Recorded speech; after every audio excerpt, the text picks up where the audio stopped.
Aksi demonstrasi mewarnai jalannya sidang lanjutan pemeriksaan saksi pelapor Mas Beci.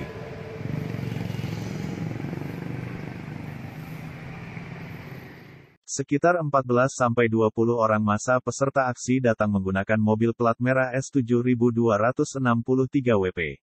Mereka yang mengatasnamakan diri sebagai Aliansi Kota Santri Jombang Lawan Kekerasan Seksual, mengepung dan berorasi di depan pagar kantor PN Surabaya antara pukul 10 sampai 11 WIB. Korlap Aliansi Kota Santri Jombang Lawan Kekerasan Seksual, Syarif mengatakan, aksi demonstrasi yang dilakukan pihaknya bertujuan untuk memberikan dukungan moral terhadap para saksi korban yang menjalani agenda sidang pemeriksaan saksi atas perkara tersebut.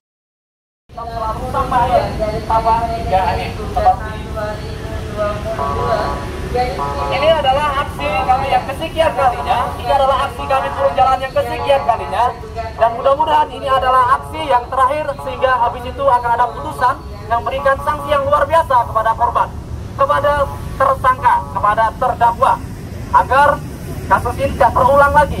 Bagaimana sebuah lembaga pendidikan agama, sebuah lembaga, seorang guru yang mengajarkan kebaikan, seorang guru yang mengajarkan sebuah akhlak yang baik, tapi malah melakukan kekerasan seksual. Jangan sampai anak-anak Indonesia, masa depan anak-anak Indonesia, masa depan orang-orang yang ingin belajar ilmu agama, tertodai hanya oleh oknum seorang yang tidak bertanggung jawab dan ingin melampiaskan nafsu syahwatnya. Tokoh lainnya dari Aliansi Kota Santri Jombang Lawan Kekerasan Seksual, Ana Abdillah mengatakan, aksi itu diikuti 20 peserta. Ana mengklaim masa aksi solidaritas berasal dari beberapa gabungan santri di Jatim. A. Abdillah merupakan tokoh di LSM WCC yang aktif mengkampanyekan tentang kekerasan seksual di pesantren Sidikiyah.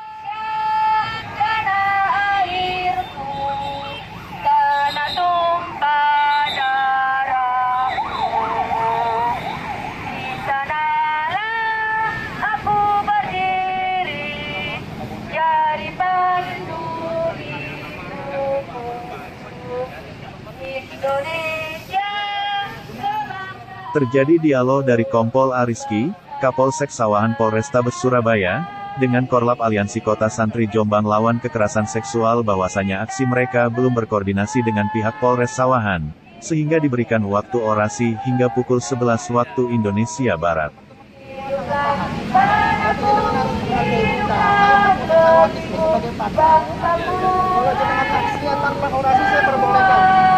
Tapi kalau orasi, itu kan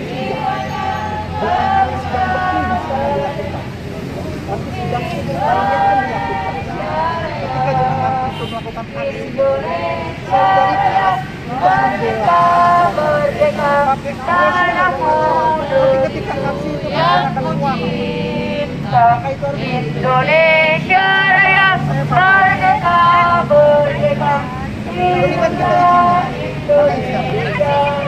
kita tidak ada tembusan, Pak.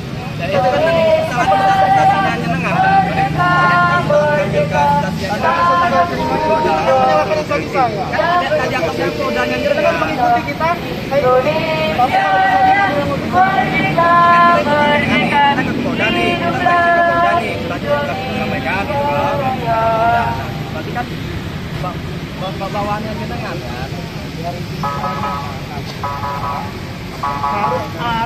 intelnya jenengan melaksanakan kegiatan di sini. Begitu. Secara prosedural itu kan kita hanya mengembangkan kalau ada aksi ramai, hanya itu tidak sesuai dengan undang-undang dan juga dengan salah satu yang lainnya. Pemberitahuan. Masa ini pantau di sini tidak ada pemberitahuan bahwa di sini jenengan melakukan ada.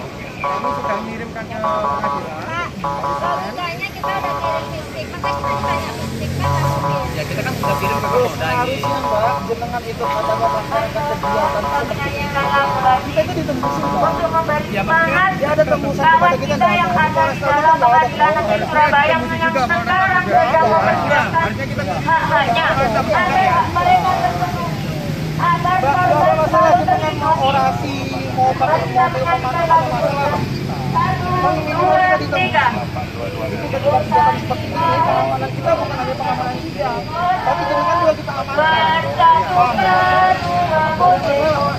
ya, maksudnya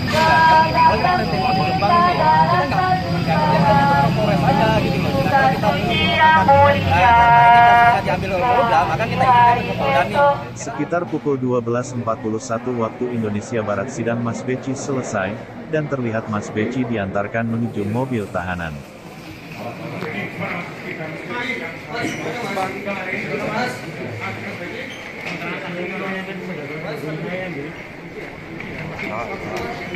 Kasih jalan, disiap dulu, awas sampai ini jatuh.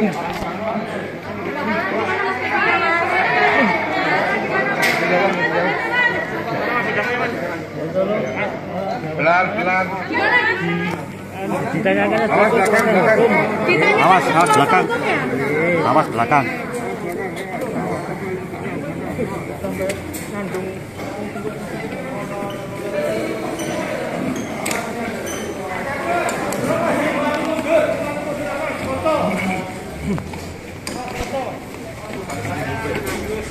Kanan, buka nan.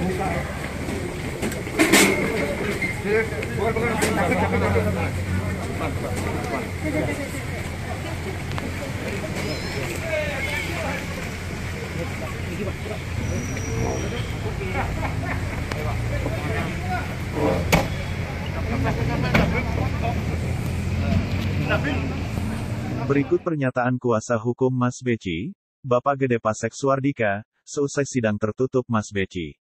Juga hampir beriringan waktunya, kemudian saksi yang barusan juga mengatakan hari yang sama, waktu yang sama. Tampaknya menghafal naskahnya kurang pas, menghafal naskah sinetronnya kurang pas ini. Jadi perlu dihafal lebih ini sehingga tidak ketemu. Tempus deliktinya tabrakan ya, lokus deliktinya sama, tempus deliktinya untuk figur yang berbeda. Ini kan sangat gimana ya, kan tidak mungkin satu tempat, di tempat itu di waktu yang sama orangnya berbeda.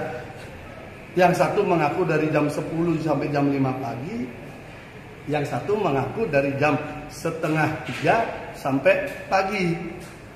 Kan berarti harus bertemu dengan mereka, sementara dua-duanya saksi mengatakan bahwa dia tidak melihat siapapun, hanya dirinya saja.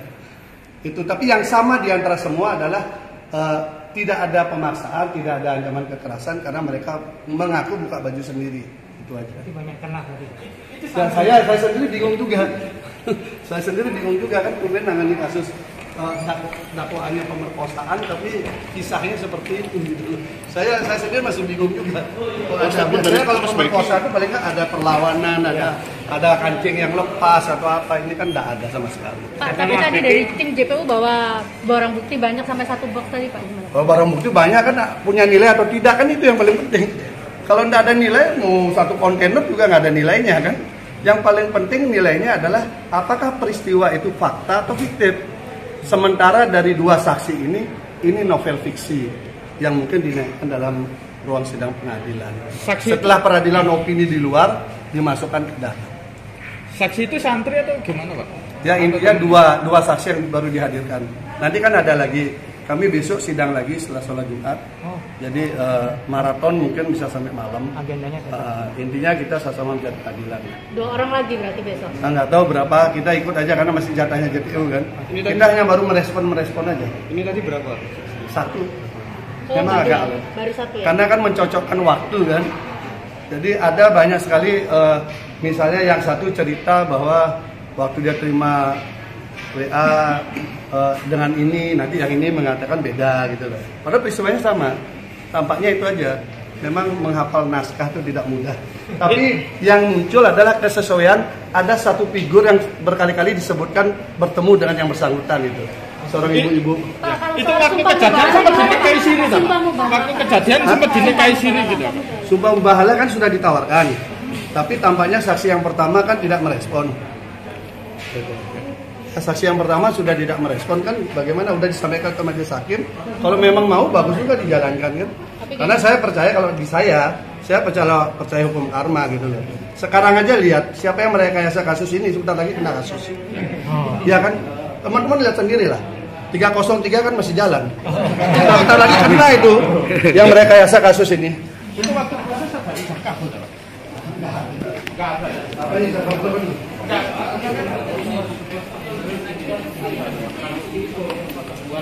Iya, ada pengakuan versi itunya, pengakuan versi korban. Tapi yang terdakwa mengatakan peristiwanya memang nggak ada. Oh, terdakwa. Kalau dilihat dari dua saksi ini, memang peristiwanya kemungkinan besar tidak ada. Di mana dua orang mengaku di satu tempat di waktu yang sama, katanya sama nggak ada orang. Oh, berarti ini di depan nih. Kembali ke sana. Oh, salah jalan. Gede Pasek Suardika menyebut jalannya sidang kemarin seperti drama sinetron. Suardika menilai keterangan saksi korban tidak logis pada bagian urutan kronologi kejadian kekerasan seksual yang terjadi dalam satu lokasi. Untuk informasi lebih detailnya akan dilaporkan rekan Luhur Pambudi, reporter dari Tribun Jatim yang sudah bergabung di sana. Silakan rekan. Oke, baik Dea. Jadi sidang lanjutan untuk pemeriksaan saksi atas putra Kiai, Mas Beki, berusia 41 tahun atau biasa disebut MSHT, terdakwa pencabulan santriwati yang berlokasi di kawasan Losari, Ploso, Jombang, Jawa Timur. Kemarin digelar di PN Surabaya di ruang sidang Cakra pada hari Kamis. Sidang yang digelar kemarin adalah agenda untuk pemeriksaan saksi lanjutan, yakni saksi yang kedua. Dan hasil dari penyampaian keterangan dalam sidang pemeriksaan saksi itu dinilai oleh penasihat hukum terdakwa cenderung keterangan dari para saksi seperti mengada-ada layaknya drama sinetron yang bersumber dari karangan novel fiksi. Pasalnya, dua orang korban selama kurun waktu sepekan yang diperiksa oleh pihak majelis hakim dalam sidang pemeriksaan saksi itu menyampaikan sebuah urutan kronologi kejadian yang tidak logis karena kedua saksi korban mengaku mengalami insiden kekerasan seksual di sebuah rentang waktu yang sama, di lokasi yang sama. Namun kedua saksi tersebut tidak melihat keberadaan orang lain ketika mengalami insiden dugaan kekerasan atau pencabulan yang dialaminya. Yang tentunya hal ini dianggap sebagai suatu hal yang tidak wajar atau tidak logis dan mustahil oleh pihak penasihat hukum. Oleh karena itu ia menganggap pihak kuasa hukum atau penasihat hukum keterangan dari para saksi ini, kedua saksi ini seperti sinetron ataupun novel fiksi. Dan selain itu dari keterangan selain ada beberapa keterangan yang dinilai tidak logis itu, tapi dari pihak penasihat hukum juga mendapati adanya suatu poin penting dari keterangan para saksi yang dianggap oleh pihak kuasa hukum menguntungkan dari pihak terdakwa, yakni adalah keterangan bahwasanya dua orang saksi korban ini mengaku secara sama bahwasanya proses pencabulan itu dilakukan oleh MSHT bukan dengan paksaan lainnya seperti dipaksa membuka baju, tapi pihak kedua saksi korban ini mengaku bahwasanya mereka membuka baju sendiri, yang artinya pasal hukum pemerkosaan yang disangkakan terhadap terdakwa itu terbantahkan, karena kalau memang benar-benar terjadi insiden pemerkosaan artinya di situ ada beberapa bekas tanda-tanda semacam pemaksaan seperti membuka baju, membuka kancing atau membuka pakaian-pakaian dari korban yang terdapat di dalam kronologi kejadian yang ditulis BAP kepolisian ataupun yang tertulis di dalam dakwaan dari pihak tersangka. Dan hari ini kami sampaikan juga bahwasanya sidang lanjutan untuk pemeriksaan saksi masih akan dilakukan karena memang berdasarkan keterangan dari pihak JPU atas sidang kasus ini ada sekitar 40 orang saksi yang akan dilibatkan untuk dimintai keterangan dalam sidang pemeriksaan saksi. 30 orang diantaranya adalah saksi yang diduga terlibat dalam insiden tersebut atau insiden dugaan pencabulan tersebut. Kemudian 10 orang lainnya adalah saksi ahli. Dan kasus ini memang menyita perhatian publik di Jawa Timur bahkan di Indonesia karena kasus ini penuh dengan tanda tanya atau polemik karena insiden dugaan pencabulan itu dilaporkan oleh korban sebenarnya terjadi pada tahun 2017, kemudian baru dilaporkan pada 2018, kemudian masuk pada penanganan proses kepolisian hingga proses pengambil alihan institusi kepolisian pada tahun 2019 dan sempat tidak ada update perkembangan sama sekali atau berjalan di tepat selama kurun waktu 2020 hingga 2021. Dan di pertengahan tahun 2022 kemarin terjadi insiden penangkapan paksa atau pengambil paksa terhadap pihak tersangka yakni Mas Beki ini dari tempat persembunyiannya di pesantren kawasan Jombang, Losari, Ploso, Jombang, Jawa Timur yang dilakukan oleh ratusan orang kepolisian gabungan dari Polres Jombang dan pihak Polda Jatim hingga video aksi penangkapan paksa yang dilakukan oleh kepolisian itu sempat viral di media sosial. Demikian dia kembali ke studio. Hadirkan di pengadilan. Hal itu terbukti dengan banyaknya cerita yang tidak berkesesuaian, banyaknya cerita yang tidak masuk akal, banyaknya cerita yang secara akal sehat itu tidak mungkin dijalani. Misalnya, dari bangun subuh tanggal 7, berjalan sampai tanggal 8 jam 10 malam, tidak tidur sama sekali dengan berbagai aktivitas. Ini contoh saja kecil. Saya kira orang biasa sulit melakukan itu. Terus yang kedua, adanya peristiwa yang konon katanya ada dugaan persetubuhan di waktu hari yang sama, di tempat yang sama, orang yang berbeda. Dua saksi yang ada ini. Intinya itu. Jadi kami melihat bagaimana dua orang meyakini kejadian itu yang di saksi korban yang mengakui menjadi dakwaan itu adalah hari keduanya. Jadi itu dilakukan di tempat itu, jamnya juga hampir beriringan waktunya. Kemudian saksi yang barusan juga mengatakan hari yang sama, waktu yang sama. Tampaknya menghafal naskahnya kurang pas, menghafal naskah sinetronnya kurang pas ini. Gitu. Jadi perlu dihafal lebih. Ini sehingga tidak ketemu. Tempus deliktinya tabrakan ya. Lokus deliktinya sama, tempus deliktinya untuk. Terima kasih sudah nonton. Jangan lupa like, subscribe, dan share ya.